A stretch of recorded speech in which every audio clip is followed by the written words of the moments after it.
Yesu yaradutumye ngo twamamaze. Jesus sent us out to spread the gospel. Ubwami bwe. The gospel of his kingdom.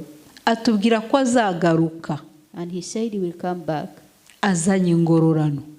To give us rewards. Iyo ngororano ni ubugingo buhoraho. And that reward is the eternal life. Nabibutsaga nanjye nibutsa rino jambo yuko nyuma y'ibyo dukorera hano muri iyi si waba uri kubikora wihisha waba ubikorera ku mugaragaro hari urubanza. I just want to remind you that whatever we do in this world, whether you are doing it openly or hiding, there is judgment at the end of the day. Ndabashuhuje mu izina rya Yesu Kristo umwami wacu. We praise God who has been crucified for us that we may receive eternal life. Yesu abaho umugisha. The Lord bless you. Imana ibakomeze muri urugendo. May the Lord give you strength in this journey of life. Imbaraga zo kubakomeza muri urugendo. May the Lord strengthen you in this journey. Kiriya gihugu Yesu agiye kudutegurira kugira ngo tuzabashe kukigeramo. So that we may arrive in the land that he is preparing for us. Hallelujah. Amen. Ijambo ry'uno munsi. The word for today. Umutwe uravuga ngo hanga amaso icyo Yesu yagusezeranije. Keep watch and be focused on what Jesus has promised you. Nugihanga amaso ntabwo uzatsindwa. If you focus on Jesus and what he has promised you, you will not be defeated. Hallelujah. Amen. Imana ibagirire neza. The Lord bless you. Reka turebe ijambo riboneka mu gitabo cya Matayo igice cya 20. We'll start with the word that is found in the book of Matthew chapter 20. Ni ijambo muzi cyangwa se mwumvishe ariko umwuka yemeye kuno twongera kuriganiraho. You may have heard about this word before, but the Spirit of God has seen it necessary that we talk about it today again. Turasoma ijambo riboneka muri Matayo igice cya 20. Turahera ku murongo wa mbere tuze kugeza ku murongo wa 16. We read Matthew chapter 20 verse 1 up to 16. Hallelujah. Amen. Yesu ajya mu ijuru yadusezeranyije ikintu kimwe. When Jesus ascended to heaven, he promised us one thing. N'ubugingo buhoraho. Eternal life. Reka dusome mu izina rya Yesu. We read in Jesus' name. Umutwe uravuga ngo umugani w'abahinzi bo mu ruzabibu. Ubwami bwo mu ijuru bwagereranywa n'umuntu ufite urugo. Yazindutse kare gushaka abahinzi ngo bahingire uruzabibu rwe. Asezerana n'abahinzi idenariyo ku munsi umwe abohereza mu ruzabibu rwe. Haleluya. Isaha eshatu arasohoka asanga abandi bahagaze mu iguririro ntacyo bakora. En français s'il vous plaît, 1 jusqu'à 2 jusqu'à 3. Je lis en Jésus-Christ. Car le royaume des cieux est semblable à un maître de maison qui sortit dès le matin afin de louer des ouvriers pour sa vigne. Il convint avec eux d'un denier par jour et les envoya à sa vigne. Amen. Uyu mugabo nyirirugo yabasezeranyije idenariyo imwe ku munsi. The householder agreed to give them a penny a day. Ntabwo yabasezeranyije 2 cyangwa 5 cyangwa 6. He did not give them 2 or 5 or 6. Hallelujah. Amen. Abambere ngo bagezeyo ariko bajya mu murima abasenyeje ko arizo kubahemba idenariyo imwe. So the first group came and he promised them that he will pay them one penny. Imwe ntago ababwiye amasaha bari bumaremo He did not tell them the number of hours they will be in the vineyard. amanywa amara amasaha 12. But what I am aware of is that a day has 12 hours. Haleluya. Ngo isaha ku murongo ngo isaha 3 arasohoka asanga abandi bahagaze mu iguriro ntacyo bakora, nabo arababwira ati namwe mujye mu ruzabibu rwanjye ndi bubahe ibikwiriye. Baragenda. Yongera gusohoka mu isaha 6 n'isaha 9 abigenza atyo. Isaha zibaye 11 arasohoka asanga abandi bahagaze, arababaza ati niki kibahagaritse hano umunsi wose ntacyo mukora? Baramusubiza bati kuko ari nta waduhaye umurimo. Arababwira ati namwe mujye mu ruzabibu rwanjye. Bugorobye nyir'uruzabibu abwira igisonga cye ati hamagara abahinzi ubahe ibihembo byabo, utangire kubanyuma ugeze ku ba mbere. 3 jusqu'à 8. Il sortit vers la 3e heure, et il en vit d'autres qui étaient sur la place sans rien faire. Il leur dit, allez aussi à ma vigne, et je vous donnerai ce qui sera raisonnable. Et ils y allèrent. Il sortit de nouveau vers la 6e heure et vers la 9e, et il fit de même. Étant sorti vers la 11e heure, il en trouva d'autres qui étaient sur la place, et il leur dit, pourquoi vous tenez-vous ici toute la journée sans rien faire? Ils lui répondirent, c'est que personne ne nous a loués. Allez aussi à ma vigne, leur dit-il. Quand le soir fut venu, le maître de la vigne dit à son intendant, appelle les ouvriers et paie-leur le salaire, en allant des derniers aux premiers. Amen. Alléluia. Tubonye ibyiciro bagiye bahamagarwamo. We have observed the groups in which they were called. Bose ntibagiriye mu murima icyarimwe. They did not all go to the vineyard at the same hour. Haleluya. Amen. Birasobanura iki? Muri uru rugendo hari abahamagawe imbere yacu bakinarukomeje, hari n'abazahamagarwa mu gihe kizaza. That is to say that in this journey of life, some have started it already and yet others are to come. Ariko bose bazahembwa iki? Ikintu kimwe. But they will all be given one same reward. Haleluya. Amen. Reka dukomeze dusome ku cya 9 tugeze kuri 12. So we continue to Abatangiye mu isaha 11 baje, umuntu wese ahabwa idenariyo imwe. Ababanje baje bibwira ko bahembwa ibirutaho, ariko umuntu wese ahembwa idenariyo imwe. Bazihawe bitotomba nyir'uruzabibu ati aba banyuma bakoze isaha imwe ubanganyije natwe abahingitse umunsi wose tuvunika twicwa n'izuba. 9 jusqu'à 12. Ceux de la 11e heure vinrent et reçurent chacun un denier. Les premiers vinrent ensuite, croyant recevoir davantage, mais ils reçurent aussi chacun un denier. En le recevant, ils murmurèrent contre le maître de la maison et dirent, ces derniers n'ont travaillé qu'1 heure, et tu les as traités à l'égal de nous, qui avons supporté la fatigue du jour et la chaleur. Amen. Alléluia. Uyu mugabo abemera ko bajya mu murimo we, when this man allowed for them to work for him, nta aho tumaze gusomana nabo batubwiye ko yabemera ko bazakora n'iminsi yose. Yababwiye ko umunsi umwe azabahemba igihembo kimwe. There is nowhere it is shown that he promised them to work for many days. He only said, go and work for 1 day and I will give you a penny. Haleluya. Niyo mpamvu nabwiye ngo hanga amaso wite ku cyo Yesu yagusezeranije. That is why I told you to be alert and focused and concentrate on what Jesus has promised you.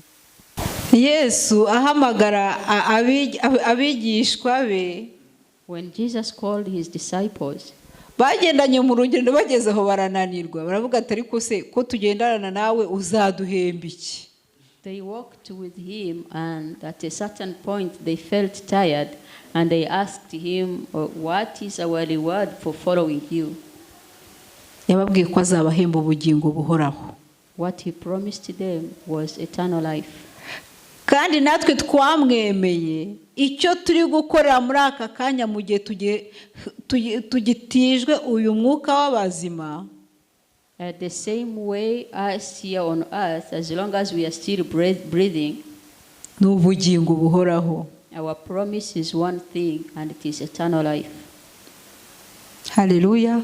Amen. Wewe wibwira ko uri pasiteri, wewe wibwira ko uri umuprofete, wowe wirirwa ukora akazi ko mu rusengero ukubura ukora amasuku, mwese mufite ibihembo bimwe.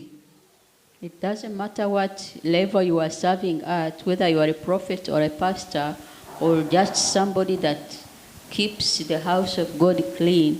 All of you, your reward is one, and it is the eternal life. Ntukwiriye kwitotomba. You are not supposed to murmur. Icyo umwami wawe azaguhemba nicyo profeta azamuhemba, nicyo azahemba pasiteri, nicyo azahemba abakire Yesu nk'umwami n'umukiza baje kumva ijambo ry'Imana. What you are waiting from Jesus is what everybody else in their area of serving is waiting for, and it is everlasting life.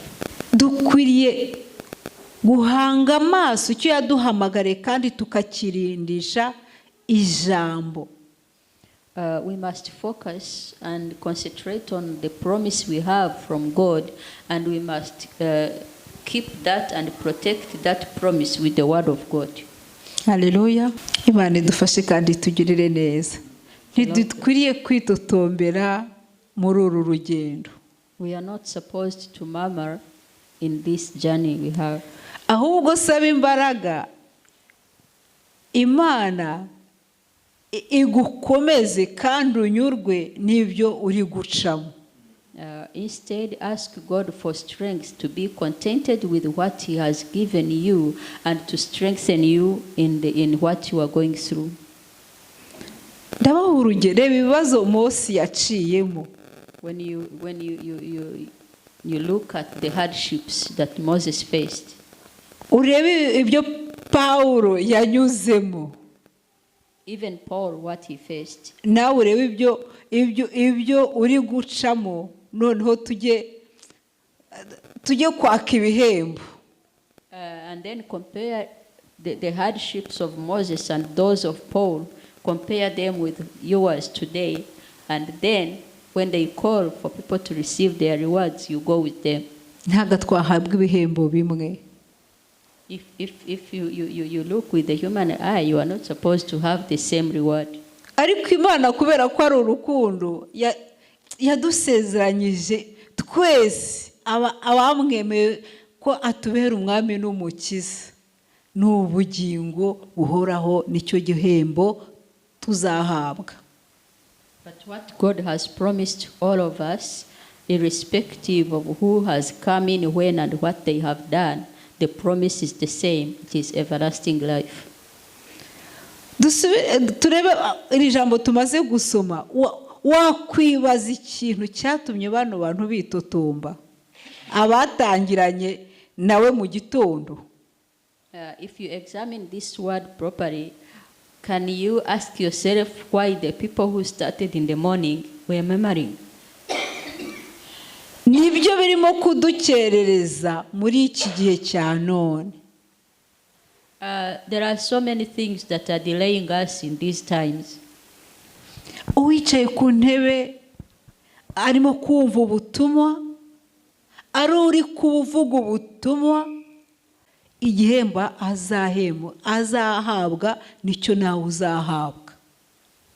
It doesn't matter if you are just seated on the seat in church listening to the word, or you are standing at the pulpit preaching, or you are moving all over the world preaching. All of you, the reward is the same. Imana itugire neza kandi itwambika imbaraga. Nabwiye ko arizo nzajya mbasabira, njye sinzajya mbasabira amazu cyangwa amamodoka cyangwa n'ibindi byose tuzasiga kuri iyi si. Nzambasabira imbaraga kugira ngo ubugingo buhoraho tuzabuhabwe kandi tuzicarane na Yesu kandi tuzabonesha amaso yacu ibyo tutigeze tubonesha kuri iyi si. Mubona ari byiza kubera ko twambaye umubiri ariko tugiye mu mwuka, ni byiza kurusha ibyo tubonesha aya maso yacu turi mu mubiri. For me, every day I pray for the children of God.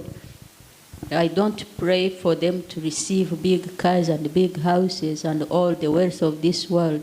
For me, what I pray for is for the children of God to be strengthened in the spirit, so that we look forward to the rewards that we will receive, which are everlasting and are far beyond from what we are seeing with our eyes of the flesh. Hallelujah. Reka dusome umurongo wa 10 wa 11 n'uwa 12. Aha twari tumaze gusoma 10 kugeza kuri 12. Ababanje baje bibwira ko bahembwa ibirutaho, ariko umuntu wese ahembwa idenari imwe bazihawe bitotombera nyir'uruzabibu bati, aba banyuma bakoze isaha imwe ubanganyije natwe abahingitse umunsi wose tuvunika twicwa n'izuba. En français 10 jusqu'à 12. Les premiers vinrent ensuite, croyant recevoir davantage, mais ils reçurent aussi chacun un denier. En le recevant, ils murmurèrent contre le maître de la maison et dirent, « Ces derniers n'ont travaillé qu'une heure, et tu les traites à l'égal de nous, qui avons supporté la fatigue du jour et la chaleur. » Amen. Bene data, tugiye mu mubiri, urabona ko habayeho akarengane. Brethren, if we talk in terms of the flesh, there was indeed unfairness. Hallelujah. Amen. Ariko kugira ngo buri muntu wese yinjire hariya hantu, bari bamusezeranyije ikintu kimwe kandi yagiyemo yabyemeye. But when you look in the way the things were, everybody who entered the vineyard was promised one thing, and they agreed to the payment. Nukuri turi mu mubiri ntago twabyemera. If you look in terms of the flesh, you cannot accept that. Hallelujah. Ariko kubw'imbaraga z'Imana kuko arizo zidushoboza, Yesu arabyoroshya ibintu byose. But because the Spirit of God makes everything easy, I mean, we get to accept things as we are told, because the Holy Spirit makes it easy for us to understand and to accept. Hallelujah. Amen. Niyo mpamvu nabwiye ngo hanga amaso icyo Yesu yagusezeranyije. That is why I told you, keep your eyes on the reward, only on the reward.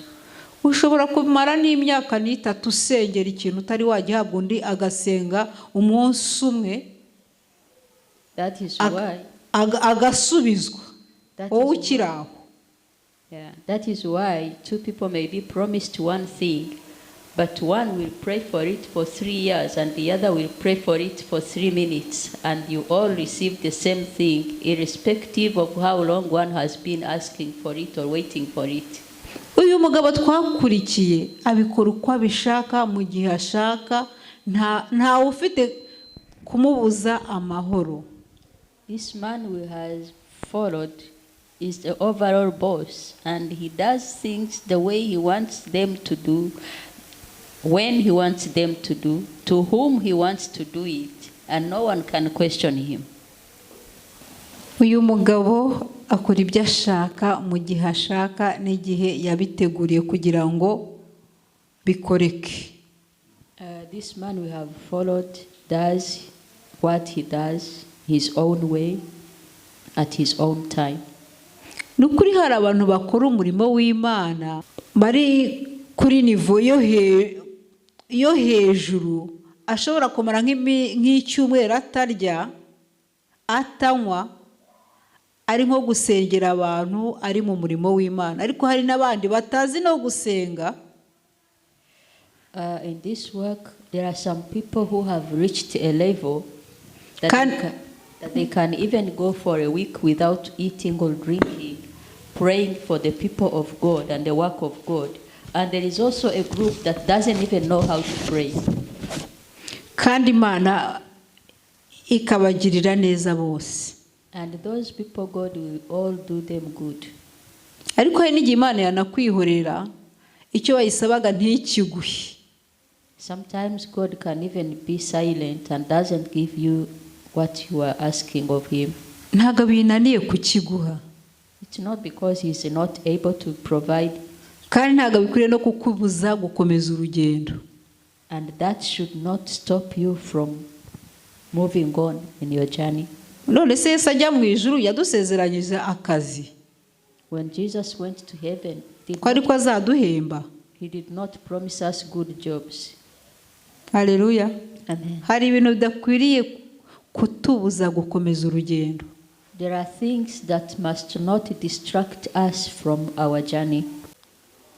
Ntago ajya yemera ko tubaha nawe aduha ibidukwiriye. Because our God want to leave us to live poor lives. He provides for us according to our needs.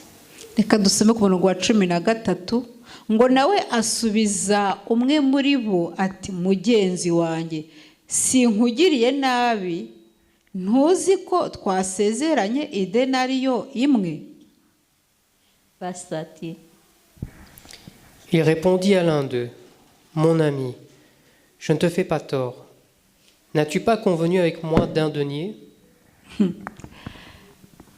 Ntacyo muzabwira Yesu kuko icyo yadusezeranyije ni kimwe. But God has promised us is just one thing. Ibyo ukora byose, Whatever you do, umwanya waba wicayemo, whatever position you are sitting in, ni igihembo kimwe Yesu azaguhemba. the reward is one and the same. Niryo sezerano dufite. That is the promise we have. Abagabo baritotombye baravuga ati twishwe n'izuba none tunganyije na babandi batamaze isaha imwe mu murimo. The people who came earlier in the verses we just read, the people who came earlier were murmuring and they said, we have been here all day and we have been through the heat of the day and we have been given the same reward with these ones who have just come. Ako kuki muri kwiyibagiza yuko Yesu yatubwiye ko azaza nk'umujura.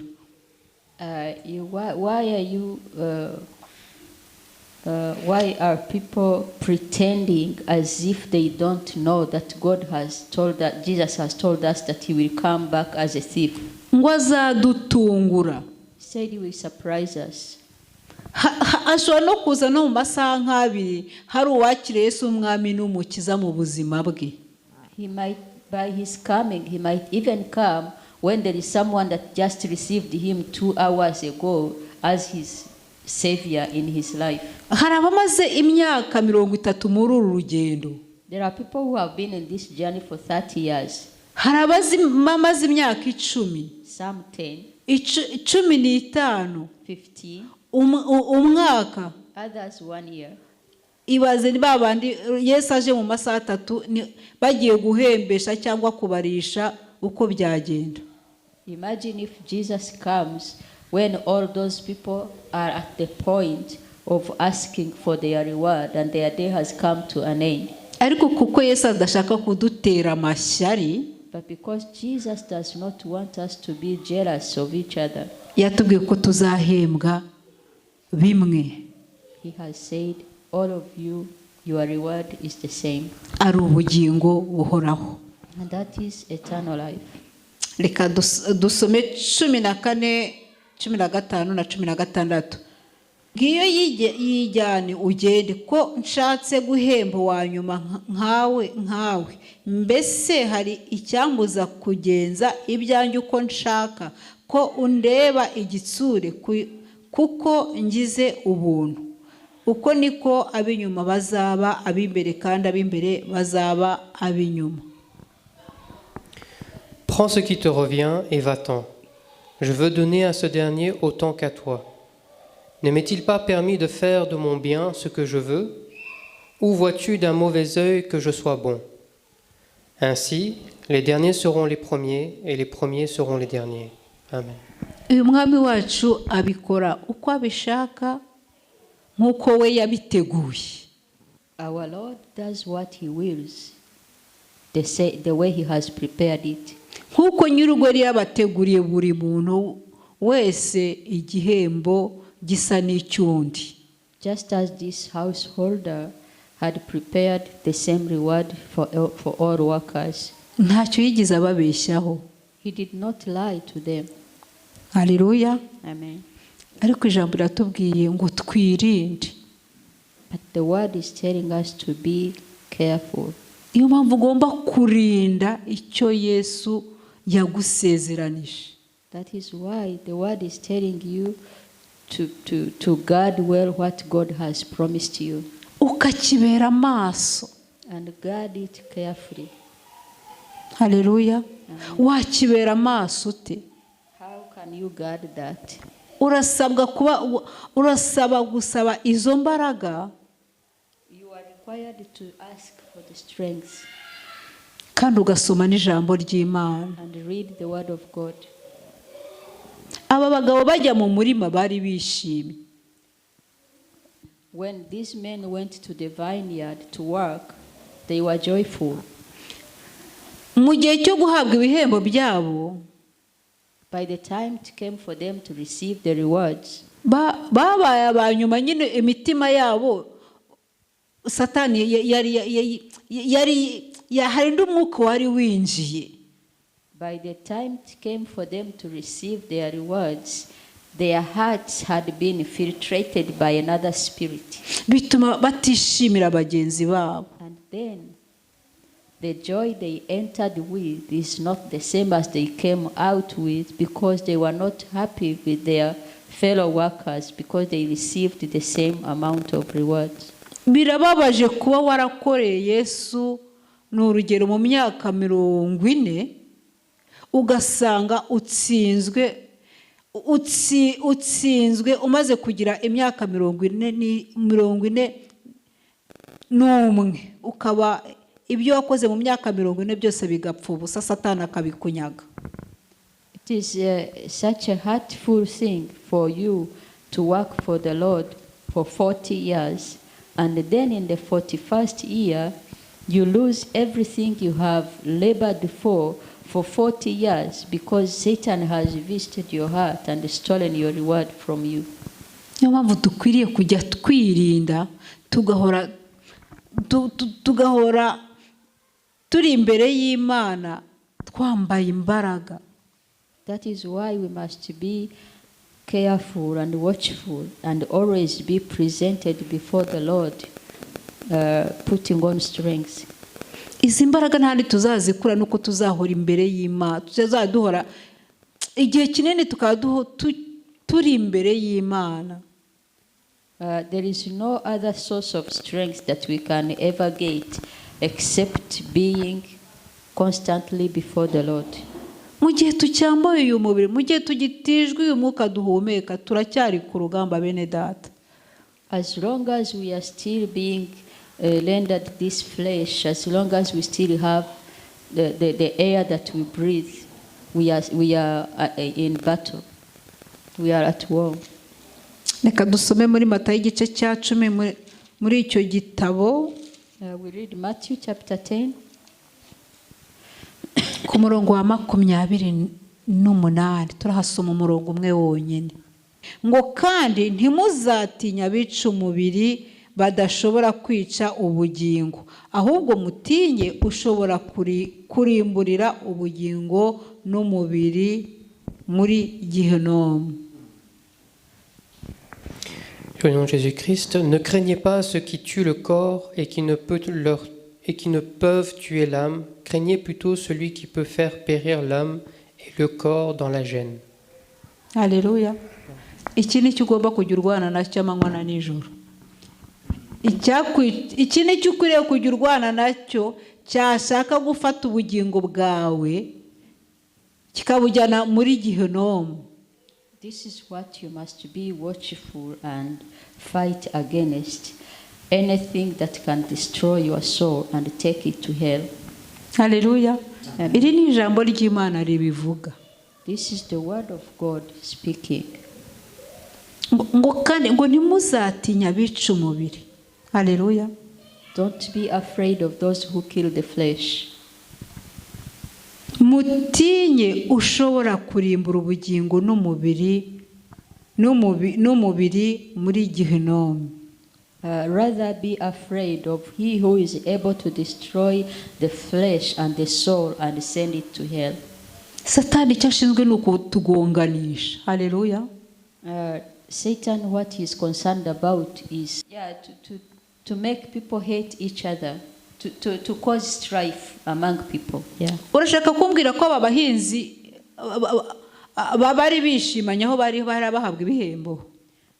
The workers in the vineyard were not happy during the time of receiving rewards. Hari abari bishimye, hari n'abari bababaye. There were some were happy and others were sad. Kandi bose bari bazi ko bagomba guhembwa ikintu kimwe. Yet they had been all promised one thing. Haleluya. Amen. Babasanga mu murima bose bari bishimye. When they were finding them in the vineyard, they were all happy. Ariko mu gihe cyo guhembwa ibintu byarahindutse. But in the time of receiving rewards, things turned around. Haleluya. Amen. Imana idufashe kandi tugirire neza. The Lord help us. Twirinde ikintu cyafata ubugingo, cyazatubuza ubugingo. We must fight against anything that can.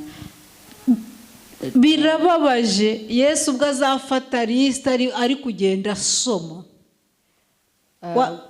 We must fight against anything that can rob us of eternal life, because it is hurting when it is painful to see Jesus coming and reading out. Warabaye muri iyi si ubuzima bwawe wibwira ko umukorera. To imagine Jesus come and read out the names and your name is not heard, yet you thought you were in this world serving him. Warangiza ugasanga izina ryawe ritari kuri iryo list. And then you realize that your name is not written in the book. Birababaje bene data. It is very painful. Duhagare neza muri urugendo. Let us stand well in this journey. Ufite kuduhiza imbaraga ni Yesu wenyine. The only person able to give us strength, fill us with his power, is Jesus. Haleluya. Amen. Erega arabizi ko amashyara abaho, arabizi ko ibibazo hano muri iyi si nawe yabiciyemo arabizi. Jesus is well aware that in this world there are many problems and people have there is also the spirit of jealousy. Rero ukwiriye kuduha imbaraga zo kunesha. He is the only one who can give us the strength to overcome. Ngo Yesu niwe nzira y'ukuri n'ubugingo. Because he is the only way, the truth and the life. Iryo jambo twararibonye mu cyumweru cyatambutse. We heard that word in the week past, in the last week. Umwemeye wese amwereka ukuri, kandi uko kuri niko kuzamuhesha ubugingo. Everyone who believes in him, Jesus shows them the truth, and that truth is the one that will give you eternal life. Haleluya. Amen. Ijambo niryo rizatubatura bene data. It is only the word that will give us eternal life. Ndabifuriza gusoma cyane. I wish that you will read the word of God continually. Harabajya bambwira yuko ngo iyo basomye ngo ntago babyumva. Some people usually tell me that when they read they don't understand. Ntucike intege. Don't be discouraged. Komeza ujye usoma. Nzi neza ko Mwuka Wera azakuganiriza. Ntugire ngo ibyo urimo gusoma biri gupfa ubusa. Hari aho byinshi ariko hari igihe uzasobanukirwa kurushaho. Don't be discouraged from reading, because at a certain point the Holy Spirit will visit you and explain to you things better. What you are reading is going somewhere and it is being prepared to be revealed to you in due time. Reka dusome ijambo riboneka muri Ja igice cya 17 John chapter 17. ku murongo wa 13 kugeza kuri 18. John 17 verse 13 to 18. Ngo ariko none ndaza kuri wowe kandi ibyo mbivuze nkiri mu isi ngo bagire umunezero wanjye wuzure muri bo. Nabahaye ijambo ryawe kandi ab'isi barabanga kuko atari ab'isi nk'uko nanjye ntari uw'isi. Sinsaba ko ubakura mu isi ahubwo ubarinde umubi. Si ab'isi nk'uko nanjye ntari uw'isi. Ubereshe ukuri, ijambo ryawe niryo kuri. Uko wantumye mu isi nanjye niko nabatumye mu isi. Jean 17, versets 13 à 18, je lis au nom de Jésus-Christ. Et maintenant je vais à toi, et je dis ces choses dans le monde, afin qu'ils aient en eux ma joie parfaite. Je leur ai donné ta parole, et le monde les a haïs, parce qu'ils ne sont pas du monde, comme moi je ne suis pas du monde. Je ne te prie pas de les ôter du monde, mais de les préserver du mal. Ils ne sont pas du monde, comme moi je ne suis pas du monde. Sanctifie-les par ta vérité, ta parole est la vérité. Comme tu m'as envoyé dans le monde, je les ai aussi envoyés dans le monde. Amen. Amen. Gomba gutuma tumenya ukuri duhagarara neza mu ijambo ry'Imana. Yesu yarakidusabiye. Jesus has prayed for us, and what is required for us to know and to stand well in the word of God, Jesus already prayed for us about it. Ku murongo wa 17 ngo ubereshe ukuri, ijambo ryawe niryo kuri. On verse 17 says, sanctify them with the truth, because your word is the truth. Yesu atuma intumwa nta kindi yabahaye ijambo niryo bagiye kuvuga. When Jesus sent out to the disciples, he did not give them anything else but the word that they were supposed to spread around. Natwe abamwemeye, natwe ni ijambo rigomba kudufasha muri uru rugendo. And the same way as who have accepted him and received him, it is the word that must guide us in this journey. Hallelujah. Yesu ajyanwa mu ijuru. When Jesus was taken to heaven,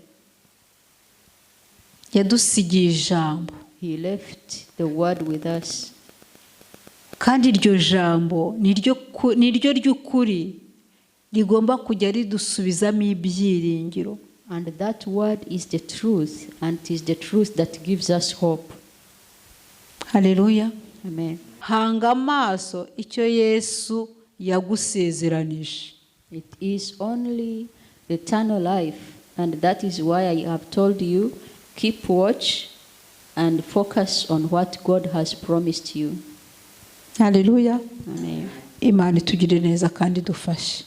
Ijambo rero niryo rigomba kudufasha, rikatuzanira ibyiringiro kandi rikadukomeza muri uru rugendo. So in conclusion, the word is the only weapon we have as the truth that gives us encouragement and hope to continue in this journey. Yadusabiye se ko agomba kuduha imbaraga ziturindira hano muri iyi si mu gihe tucyambaye uyu mubiri. Jesus prayed for us to the Father to give us, to empower us as long as we are still in this flesh, in this world. Harakantu kajya kansesa cyane.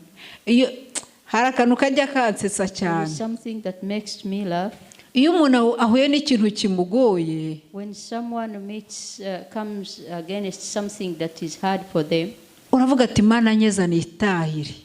Many people, when they come across something that is hard for them, or when they face a hard life, they will immediately pray and say, God, sanctify me and let me go home. Hallelujah. Igisubizo kiri ku murongo wa 15. Sinsaba ko bakura mu isi ahubwo barinde umubi. The answer to that is on verse 15 and says, I am not praying for you to take them away from the world, but I am praying that you protect them from evil. Isaha yawe niba itaragira ntabwo uzaba hano muri iyi si. If your time has not come, no matter the hardships you face, if your time has not come, you will not go away. Sinzi ibyo urimo gucamo, sinzi aho uri, ariko isaha yawe itaragera ntabwo uzaba hano. I don't know what you are going through and I don't know where you are, but if your time has not come, you will not leave this world. You will be strengthened to stay in it. Yesu regaje yababajwe kugira ngo tuzahabwe ubugingo buhoraho. Jesus went through hardships for us to receive eternal life. Kuki yakwemera kutaha mbere udabanze gukora ibyo yaguteguriye gukora hano muri iyi si? He cannot allow you to go without you fulfilling the assignment for which you were given to do on this earth. Ugomba kubicamo kuko nawe yabiciyemo kandi arangije aranesha. You must go through the hardships because he went through them as well and he overcame, so you must also overcome. Aho kugira ngo agucyura azakongerera imbaraga ukomeza urugendo. Instead of him taking you away from the world, he will give you the strength so that you can continue on the journey. Reka turangirize ku byahishuwe. We conclude in Revelation. Ku gice cya 20 ku murongo wa 12 kugeza kuri 15. Revelation chapter 20 verse 12 up to 15. Maze kubona ko abantu benshi tumaze kwibagirwa yuko nyuma y'ubu buzima ko hari urubanza. I realize that many people have forgotten that after this life there is judgment. Mbere uko duhabwa ubugingo hari urubanza tubanza kuzabanza gucirwa. Before we are given that eternal life that we have been promised, we shall first of all be judged. Hallelujah. Amen. Niyo mpamvu tugomba kuba maso. That is why we must be focused.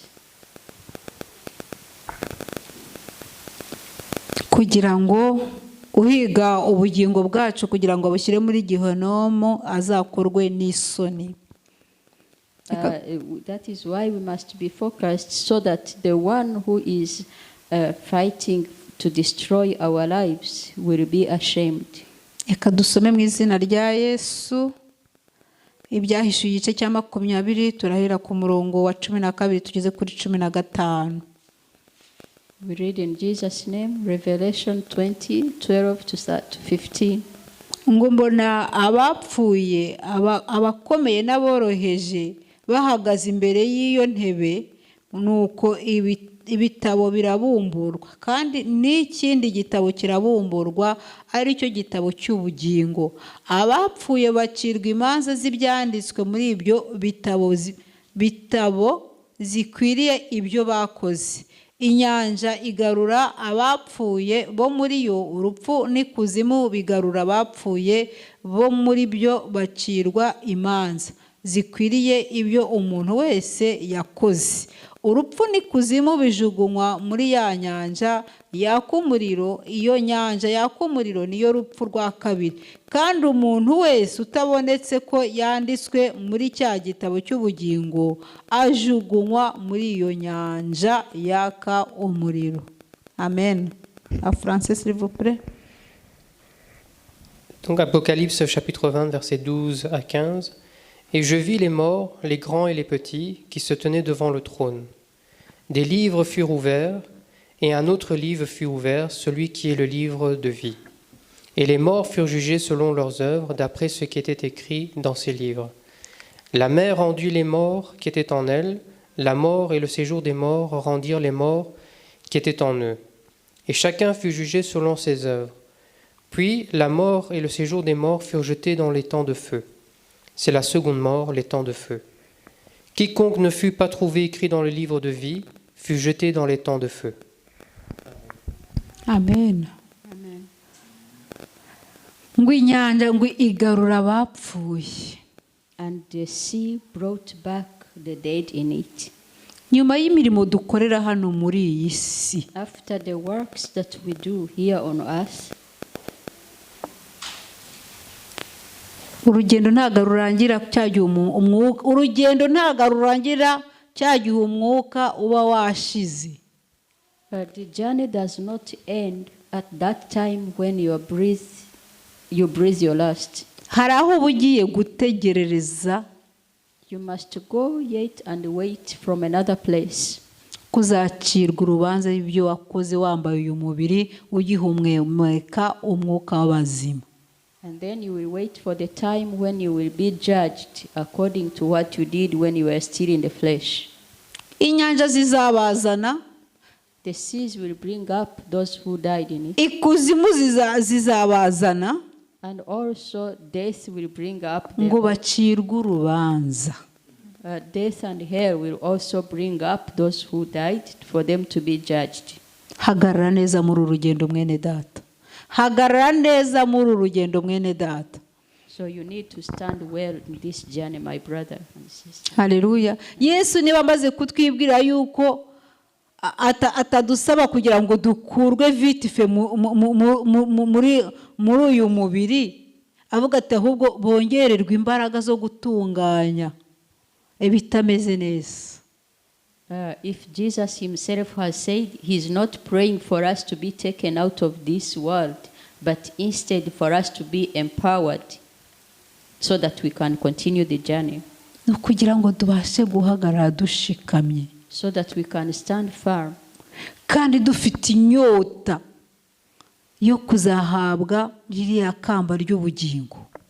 And so that we may stand firm and thirsting after the crown of life. Kugira ngo tuzagira igihe cyo kunezerwa. So that we may have a time of joy with our King. Urubanza nshuti z'umusaraba. There is judgment, friends of the cross. Hari urubanza kuri mwe mudukurikiye online. There is judgment awaiting us. Ninde ikintu cyatuma utabona ubugingo. Be careful about anything that can make you lose your promise of eternal life. Ibyatakuye umubiri byatatse na Yesu yari yambaye umubiri. Whatever is attacking you has also attacked Jesus when he was still in the flesh. Mwikomezeho kuko niwe uzaguha imbaraga zo kunesha. So you need to attach yourself Jesus even the more, because he's the one who will give you the power to overcome. Bajwe kugira ngo uzahabwe ubugingo buhoraho. He was persecuted for you to receive eternal life. Hanga amaso Yesu mu gihe cyambaye uyu mubiri. So keep your eyes on Jesus as long as you are still in the flesh. Mu gihe azaba yafashe ya lisite ari gusoma, nawe izina ryawe rizabe ryanditswe kuri ya lisite. So that when he is holding the list of the names of the people who must receive eternal life, that your name may appear among the names read out by him. Kuko ijambo ryatubwiye ko tuzacirwa urubanza. Because the word has told us that we will be judged. Nkuko Yesu yabashe kurutsinda, Because Jesus has overcome, nawe yicaye ku ntebe kwa se kugira ngo aguhe imbaraga zo kuzabasha gutsinda, ubashe gutsinda ibyo uri kurwana nabyo hano muri iyi si. because he was able to overcome, he is also seated at the right hand of the Father, praying for you and asking for you to be strength and be an overcomer just like him. Byashaka kuzakubuza ubugingo buhoraho. I pray that you will receive everlasting life. Haleluya.